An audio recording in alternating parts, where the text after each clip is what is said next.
I believe that copywriters suffer from a particular kind of post-traumatic stress disorder. It comes from the fact that anyone who knows the language feels qualified to edit their copy. They deliver the best work, well-researched, designed to persuade, and then their work is edited by anyone and everyone. The red marks are like wounds bleeding onto the page. Too often the metaphors, symbolism, and structure are amputated out of the prose. In their place are industry jargon, superlatives, and unsubstantiated claims. What is left I call styrofoam copy. And when the resulting copy fails to persuade, the copywriter feels a sense of defeat. The copywriter still maintains ownership of the effort and sometimes the blame. So they begin to deliver copy that is designed to appeal to the editors and less to persuade the actual customers. It's safe, jargony, and corporate. We're told terrifying things, that people have the attention span of a goldfish, that millennials don't read, that we only have 8 seconds to make our point. No wonder we're confused about how to communicate through copy.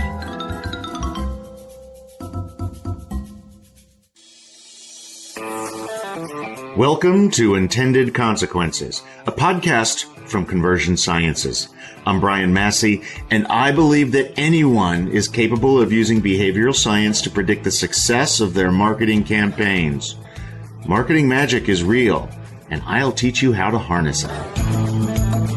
If it's words, it's copy, CTA, the form headline, all of that plays a role and really doesn't have a lot to do with design. Design is kind of secondary to this. Well, data is coming to the rescue. The words we use to establish our value and persuade visitors to take action can be tested. And my guest today is going to talk about this. Olivia Ross is the director of CRO at Directive Consulting. She's a designer who turned into a conversion optimizer and believes that copy is at the core of any great customer journey. Let's find out what she's learned on her journey from designer to conversion optimizer. I love that you come from a design background, because one of the things that I hear is that conversion optimization and data, it is contrary or gets in the way of the creative design process. Did you have any struggles with that as you went from classically trained designer and then joined a PPC agency, and they're all about the data, and if the data says your design's not creative and interesting enough, then that's it? Any conflict between those two parts of what you do? Yeah, definitely. I think designers were all taught form does follow function. We're aware that, yes, it needs to work before we think about how pretty it looks, right? That is not as important. So it was a challenge for sure, because what I thought would work, what I'm seeing, on Dribbble or Behance for landing page designer, it looks so beautiful, but it wasn't taking into account the messaging. So I think the real struggle for me getting started wasn't so much as the layouts and attracting people's attention that way through color and layout and all of that, but what I was saying in the message. Like, I had no idea that maybe I should have a CTA that says get demo instead of continue, right? Those little things we weren't taught. We just didn't think about how we were conveying that message to our customers. So, were you doing designs with lorem ipsum sit dolor and stuff like that? Yes, sir. Yeah. I've had people bring me wireframes with that and ask me if I thought this would convert, and I can't tell without the words. And I don't think anybody, there's probably a genius designer out there that can increase conversion independent of the words, but I've never met that person. Yeah, I'd love to meet them if they can make it happen.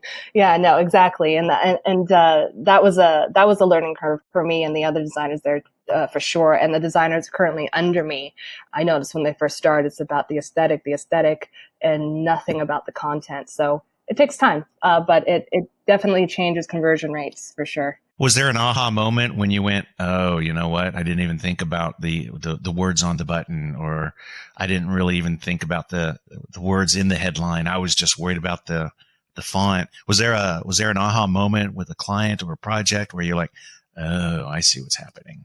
Yeah, it was, I want to say yes, but it was probably over time, many different events. brought me to that point. But it all started to click when my boss at my old job sat down with me and explained the why. It's hard to understand when you're told, just make the button this, do this for headlines, do that. I need to know the why. If you explain the why to me, I can better understand it. So I think it's true of most of us. yeah. So I think about, I want to say 4 months in was when I finally understood, okay, I really, really, really need to pay attention to messaging here. I have to look at customer reviews.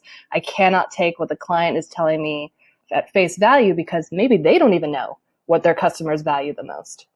So you suddenly had this realization. How did so we know you eventually got into the purposeful design part, and it doesn't take many tests for us to start realizing how important the words are. How did you make that transition before that, though?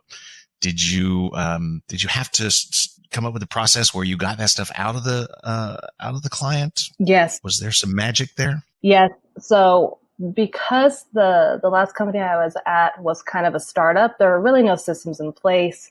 Our kickoff questionnaire was spotty at best. So that evolved over time, and as the designers grew, we realized, shoot, I need that answered. I need that question answered, why do people choose you over somebody else? Hey, can we talk to your sales team and can we get a demo of your product so we can really be sure and clear about what it is you offer? And really up until that point, we had a lot more angry clients. We'd lost more clients because we weren't converting. So this was definitely a learning process, figuring out we need to be asking these certain questions to the clients so that we can get the right copy, the right layout with that page, the right offer to not waste their time. Because that company I was at, we had lots of small clients. And I don't know about you, but if you ever noticed when a client has a small budget, they're very skittish. They're very concerned, right? That's all the money they have. So it was very difficult. We had to get results fast for these smaller companies. So realize I guess the impact of copy. And I think maybe what we should do is make sure that we're thinking the same thing when we talk about copy. At the outset, it is the words by themselves that transmit the message to the reader. But really it is the copy and its placement on the page and the size of the font you're using and the color of the font you're using. And something that I think gets lost a lot of time, the captions and the images that go along with the copy to help express that value proposition or that message that you're trying to deliver. So that's my definition. How would you change that or expand it? No, I definitely agree with that. It's everything on the page and it all works together, especially with landing pages versus your website. They all need to work together to achieve one goal. So you work backwards, right, from your call to action, and then all the other copy on your page needs to support that call to action. Okay, why should I get a quote from you, right? All right, and then we break down the benefits, the UVPs, and all of those things on the page. And the captions too, or even those disclaimers, credit card required. Like that can raise conversion rates 20% just by letting people know they don't have to put in a credit card. Little things like that. Mm-hmm, mm-hmm. And doing it backwards is, I think, really important because most of us start when we start a landing page we start with the corporate template. So it's got the navigation. It might have some stuff in a right or left sidebar, and then we're filling in the middle. Or we're starting with a pre-existing template, like we love to use Unbounce for our landing pages, and we have some very high converting landing pages. But we start with a template that's got blanks that we feel like we should put things in. Talk a little bit more about what it looks like to start backwards. How do you back into a full landing page if all you're starting with is request a quote? So definitely, it comes down to first we're having a kickoff call with a client. We're setting up goals. So whatever the goal is, that's where we determine, okay, these are the type of pages we need. If the client says we need to get 50 free trials a month, all right, let's start with free trial here. So now we know the offer that we need to go after. And now we need to look into, all right, if I'm a customer and you're trying to sell me on this free trial, what information do I need to know? And what really helps us a lot, honestly, is third-party review sites. I skim and scan the client's website. I look at their videos. They're very helpful. But we found the most ammo from reviews. We actually have a client who we made a squeeze page for them to get a quote because we could not control that form process. It was very convoluted. We couldn't get access to it. So we made this landing page with just the get a quote button, and we tried out adding TrustBot reviews to the page. And I kid you not, the first squeeze page converted at 58%, which sounds very high, but it's a squeeze page. There's no action happening but a click. Yeah, you might want to define squeeze page just for those that are listening. When you say squeeze page, what do you mean? Oh, sorry. So just a page to kind of get you to the next step. There's no real action happening on that page, but it's kind of pushing people to where we want them to go. So they might click another button, which brings them to a secondary landing page, and then that has a higher level call to action. Exactly. So we made this page, and all we did was add these 3 TrustBot reviews saying, this was for an insurance company, and they're talking about, they were really quick to get back to me. They saved me 50%, all of those types of things. And we raised the conversion rate from 58% to 96% with a 95% confidence rate. I've not seen that before, but again, this is not, if this page had a form on it, it's not going to be that high. But you get my point that just having that social proof is so important. That's why we really lean on those customer reviews to determine all of the language on the page. And so the customer reviews actually, you not only read the customer reviews to get hypotheses for what to say, but you actually brought those reviews onto the page to help build trust? Exactly. Yeah, social proof is king. Social proof is king. Say more about that. So we've talked about testimonials. What are some other sources of social proof that you use in your tests? Oh, tons. Let's see. So third-party reviews site badges are very helpful, especially with SaaS companies. So G2 Crowd, Capterra, those go a long way. Also, case studies as well. I really enjoy using case studies. I really like just showing a quick blurb, leading with results. We had a client that created a construction management software, and we were looking at their case study page, and what they had for their case study pages was just the client name, and that's pretty much it. So I told them, hey, why don't we lead with results on these banners so that people click in? And sure enough, that raised the amount of click-throughs on their case studies by 213%, right? Because people want to know Panasonic saved 75% more hours just by using eSub, which was this client, right? So that's the kind of data people want. Data, it definitely speaks volumes as well. And, case studies are really important for internal sales processes. So you talk about B2B, a considered purchase. A lot of people are involved in the decision. Someone else is handling the budget and things like that.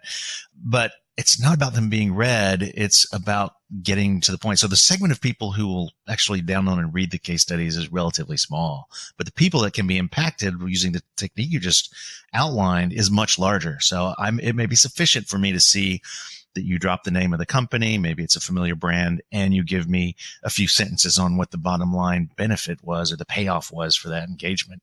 That's a great recipe that I think everyone should jot down. If you're going to use case studies, use them as touchstones as much as something people expect to download and read. Exactly. And when you put the case study on the landing page, you don't have to put the full blurb. You got to just put the results gained and maybe a quick testimonial from the point of contact from that particular customer or from that company that was a customer. And it really helps us a lot. One thing to note when you are using testimonials, a picture of the actual person goes a long way too. That lets people know, okay, you guys didn't make this up. This isn't John Smith. This is a real person at a real company. We did that. We showed them, look, we definitely want to put the pictures, and they were wary, like, well, we don't know if we got permission from them. And we were kind of able to convince them better to ask forgiveness than permission. And that was able to raise conversion rates for that page just 36%. So just changing it was the same testimonials, but adding the photos of the people and their names brought more credibility to it as well.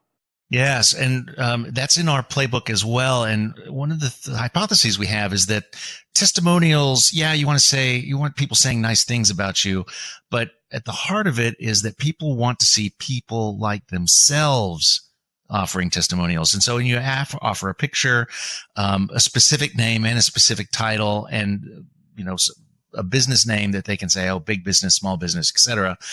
I'm flipping through testimonials looking for people like me who have had success. And I think that's that's the rub. So again, another great recipe.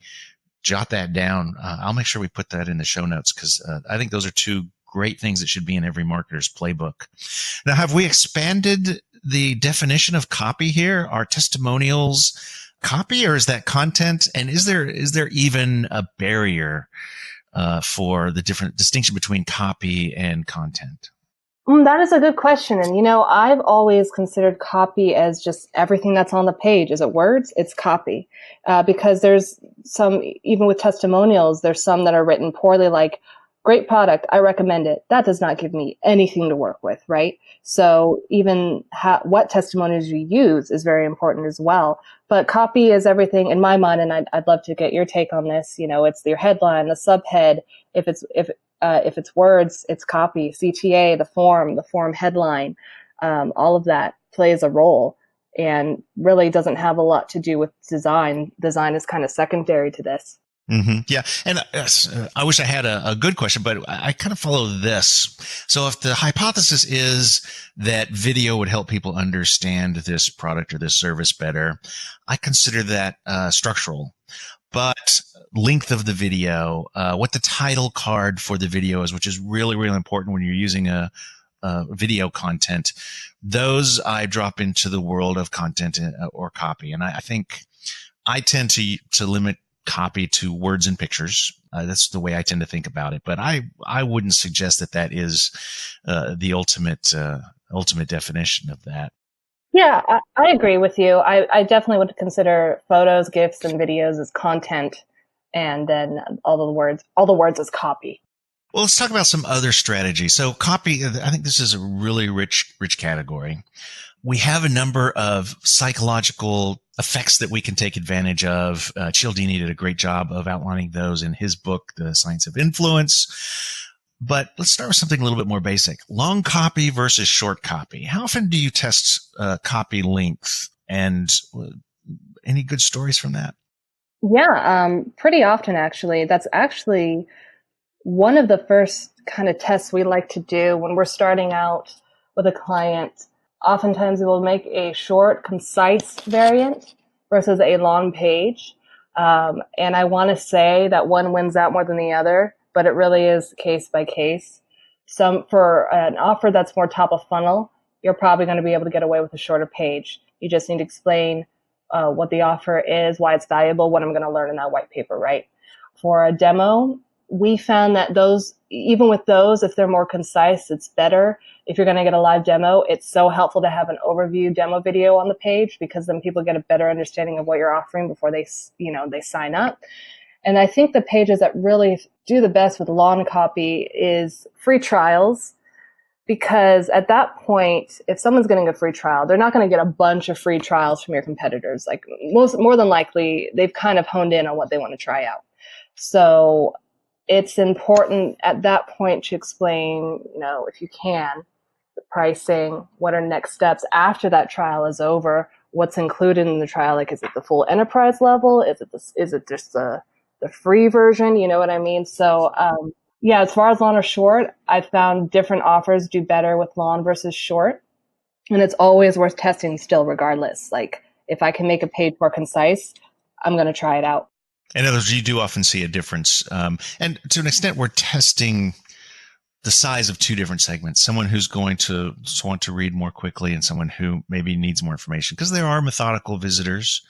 There are spontaneous visitors. And the spontaneous visitors just looking for a way to take action. Maybe they've already made a decision and they're coming back to the site to go ahead and take advantage of that.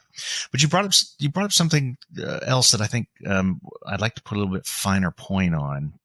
Is there's two decisions we have to make. If I'm deciding on having a demo, I'm really making a decision as to whether or not I want to have a conversation with a salesperson. If I'm deciding on a free trial, I actually am making a decision as to whether or not I want to try this product and begin to explore on my own time how it's going to solve my problems. And those, I'd like to hear if you take a different copy approach on those two things. Because one of the things we see is that people will sell the product on a page that's asking for a demo when they should be selling the demo. Right. Exactly that. Too often I'm seeing pages that don't tell me anything about what I'm going to learn in the demo. So this is what we do for demos and free trials, and it's actually helped us a lot. We use a multi-step form. So we'll lead with, hey, tell us a little bit more about your company so that we can compile a custom demo for you. So already at that point, we're making people feel that, hey, we're going to work with you to find a custom solution to your problem. We're not going to just give you the same runaround that everyone gets. So the questions that are usually on that form are going to be, company size, industry, what, aspects of this product are you looking to look at during this demo, right? And I love the way you set that up, if I can just jump in, because we ask those questions often, and selling to marketers and other businesses, we know these are probably qualifying questions that if I don't answer them right, I'm not going to get a call back. You set this up as, hey, we would like to get some more information so we can give you a better demo. So you've actually given them a reason why you're asking for industry, title, number of employees, a time frame for the decision, things like that. So I wanted to point that out because I think that's really smart. I think it's important whenever you're presenting anyone with a form, you have to justify why you're asking for that information. So we start with those qualifying questions on the first step, fills out, they go to the next step, and then they're going to see a message along the lines of, great, based off the information you gave us, we're going to be able to compile a custom demo for you. Who can we give this to when it's ready? And that is justifying why I'm asking for your email and your phone. Like, I got to give it to you somehow. So how do I get this to you, right? So that's how we justify why we're asking for the name, phone, and email on the second step. Also, the CTA language changes. So if I have get my demo on the first step, I'm not going to say get my demo again on the second step and irritate people because, wait a minute, you told me I was going to get it with that other form. Now you're telling me again? So the second step will say schedule my demo. So they're very clear. Okay, I'm done after this step right here. I'm good to go.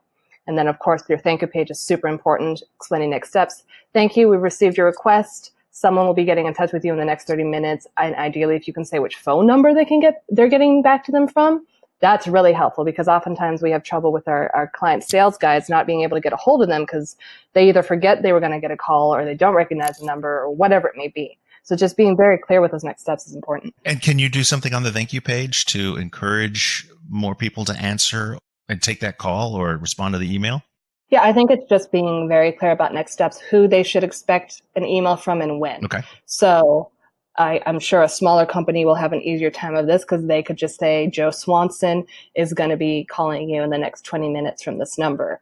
Bigger company, probably it's going to be more difficult because they have lots of sales guys, But anything you can do to just personalize that experience and make people understand, okay, what's going to happen next? Alleviating those fears, the uncertainties. All right, you're going to fill this out. Then I'm going to go back to you in 30 minutes. We're going to schedule this through email. And then, you're going to get your demo. So yeah, just alleviating those fears and the unknowns. Well, there's something else that happens on thank you pages that Cialdini talks about, and it is called liking.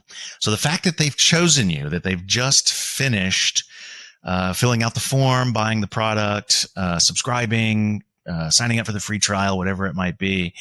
When they get to that thank you page, you have been elevated in their mind emotionally because they chose you and for no other reason. And because they wouldn't choose a loser, right? So that's a great time. That's probably the best time to ask for social shares if social is important to you. Increased permissions, like let us send you our weekly newsletter, things like that. Yeah, you know what? I actually like to, I agree with you with the social shares. And then we also like to put links from the customer's website on that thank you page to keep them engaged.